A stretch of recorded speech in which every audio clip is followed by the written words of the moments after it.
गेल्या काही दिवसांपासून सातत्याने महाराष्ट्राचे आमदार श्री धनंजय मुंडे साहेबांना टार्गेट करण्याचं काम पद्धतशीरपणे बीड जिल्ह्यातील काही राजकीय लोक करत असल्याचं दिसून येते।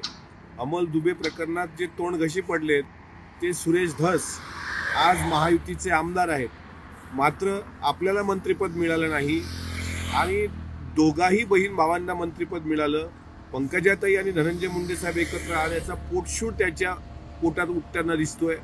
आमचं म्हणणं आहे स्पष्टपणे, मस्साजोग प्रकरणामध्ये सरपंच संतोषराव देशमुख यांची ज्या क्रूर पद्धतीने हत्या केली गेली ती निंदनीय आहे, त्याचं कोणी समर्थन करू शकत नाही। जो कोणी दोषी असेल त्याला कडक शिक्षा झाली पाहिजे, त्याला फासावर दिल्या गेलं पाहिजे। या भूमिकेचं सुरुवातपासून आम्ही स्वागत करतो आहोत आणि तीच भूमिका आदरणीय मुंडे साहेबांनी मांडली। मात्र या माध्यमातून जाणीवपूर्वक त्यांना टार्गेट करून मला मंत्रिमंडळात स्थान भेटलं नाही या आसूयेपोटी सुरेश धस जे राजकारण करतायत ते मला असं वाटतं कुठतरी थांबलं पाहिजे। त्यांच्यासारख्या मोठ्या नेत्याला हे शोभत नाही।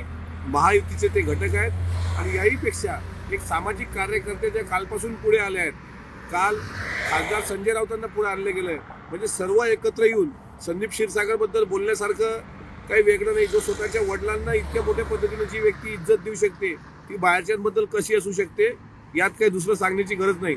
मात्र जाणीवपूर्वक एकाच व्यक्तीचं राजकारण संपवण्याची सुपारी सुरेश धस यांना कुणी दिली, त्यांनी का घेतली याचं स्पष्टीकरण एकदा महाराष्ट्राच्या समोर आलं पाहिजे आणि मस्साजोग प्रकरण वळतं करायला, डायव्हर्ट करायला आणि आपली मागचे काळे कारनामे लपवायला सर्वांनी एकत्र मिळून काही वेगळं राजकारण सुरू केलंय का हे सुद्धा तपासलं पाहिजे।